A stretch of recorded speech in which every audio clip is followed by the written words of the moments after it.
Welcome to Facts TV News, where everything is true. 3 killed on Cane River Road. Detectives assigned to the Major Investigation Division MID are probing the circumstances surrounding the death of 3 men in Bull Bay, St. Andrew on New Year's Eve.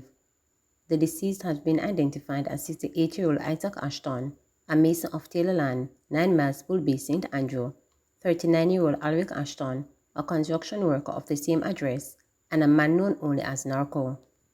Reports from the Kingston East Police are that about 9:15 p.m., the men were traveling in a Toyota Scarlet motorcar along the Cane River Road when gunmen opened fire on the car, hitting all 3 before escaping on foot in the area. The motorcar subsequently collided into a wall. The police were alerted, and on arrival, the bodies were seen with multiple gunshot wounds. The scene was processed and the bodies were moved to the morgue pending post-mortem examinations. Man fatally stabbed at card game in Portland. A man was fatally stabbed at a card game in Portland. He has been identified as 54-year-old Calvin Jege James, who was of the Bournemouth Avenue address in Port Antonio. The incident happened about 11 p.m. at a popular gaming spot located along Halls Avenue. It is reported that James was among persons watching a card game when an argument developed between him and one of the players, who accused him of talking too much. The game continued.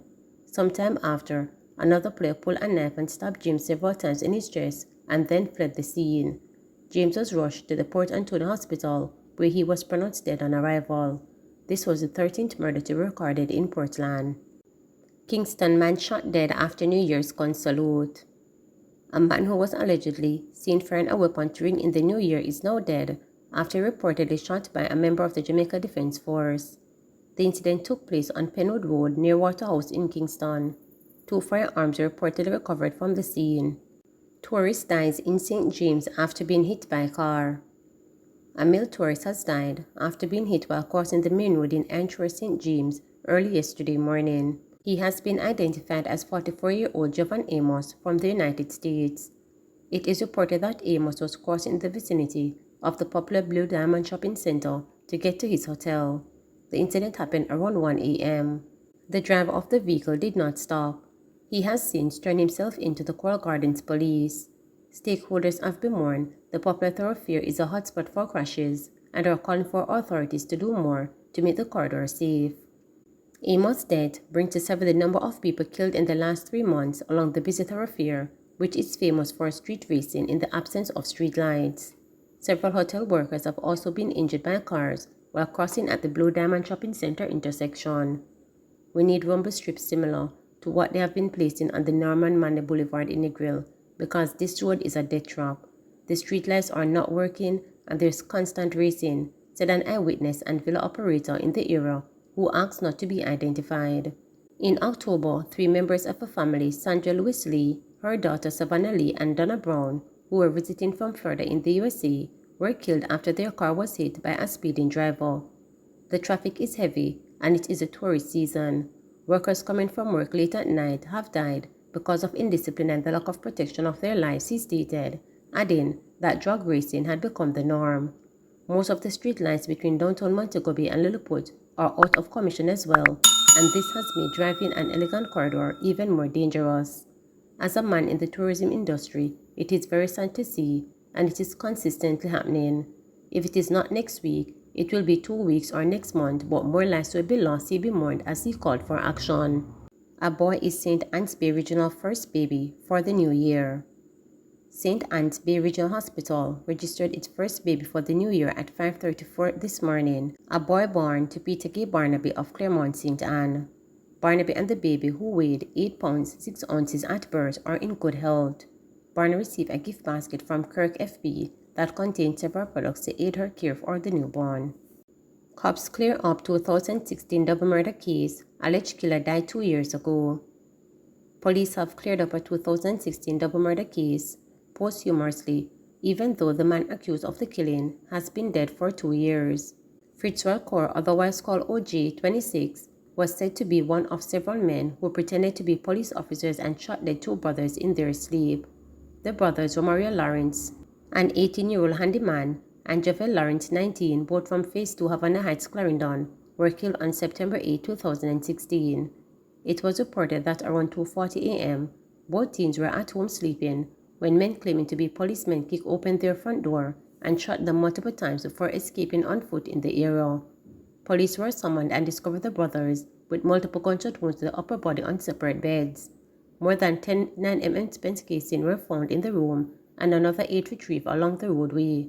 Postmortems conducted on both victims determined the cause of death to be multiple gunshot wounds to the torso. On September 27, 2020, Corrs fatally shot by the police in Mayday District, Manchester. A firearm was recovered in that incident, in which Corrs reportedly used 2 women as human shields. Lawmen said that on Christmas Day last Sunday, a witness to the brothers' killing visited the Mapen police station, viewed several facial images of deceased men, and identified Corrs as one of the men who killed the brothers. As a result, the 2016 case of 2 counts of murder, burglary, and illegal possession of firearm and ammunition was cleared up. JTA President urges colleagues to petition God to address several issues affecting sector. As the island's public teachers prepare for the resumption of classes in the new school term, they are being urged to petition God in a bid to address several issues affecting the education sector. These include the protracted wage negotiation with government and violence in schools. The petition is being made during back-to-school church services island-wide. Some services are being held on Sunday, and the other services are scheduled for Saturday, January 7. This year's theme is Anchor in the Right Foundation, Reigniting the Nation. JTA President Sandra Harrison noted that crime and violence cause too much trauma for students and teachers.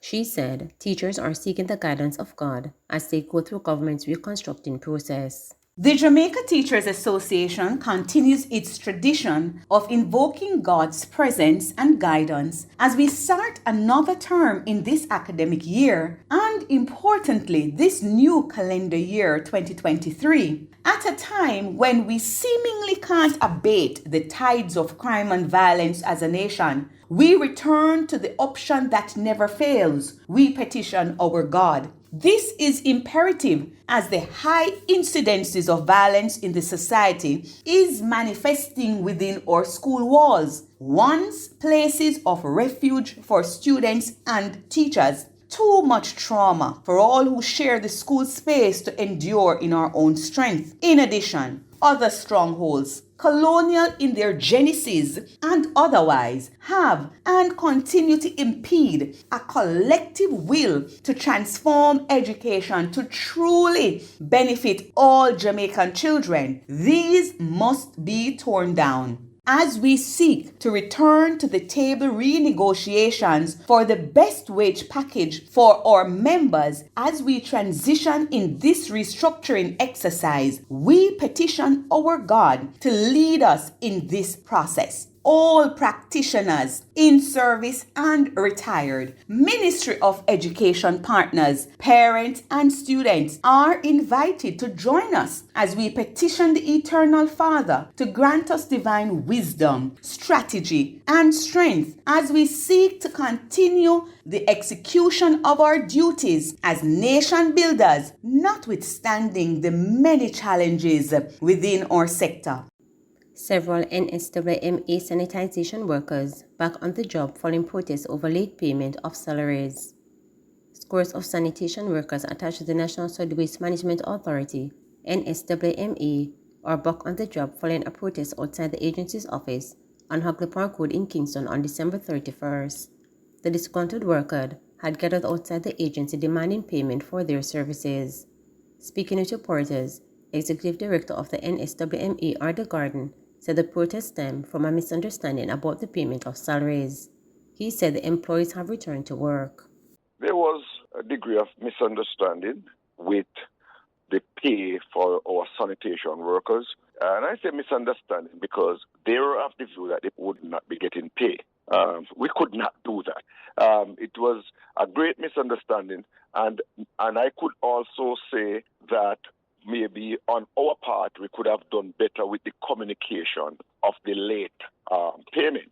There is, however, a fact. This is a fact that the pays were made and that it was uploaded, and they should begin to see the pay reflected in their account, later on today. We communicated that to the union, And again, we say it's most unfortunate because our sanitation workers are very hardworking people. We don't want them to be distracted from their work, let alone for any reason, but let alone for salary issues. I have great respect for my sanitation workers. I know them. I know they are hardworking people. And I'm happy that once it was clarified for them what the situation is, that they accepted. I'm not saying that they still don't have other issues, but they accept what was clarified. And they are, to the best of my knowledge, if not all back on the job, they are significantly back out doing their work. Let me just say that it is not the first we would have had issue with payment in terms of uploads, in terms of glitches in the electronic system. However, the proper communication must be done when those things occur so that there is no misinformation or there's no opportunity presented for mischief. And I think in this case, we did not do the communication that we should have done, and I'll be honest enough to accept that. Please remember to subscribe, like, share, and click the notification bell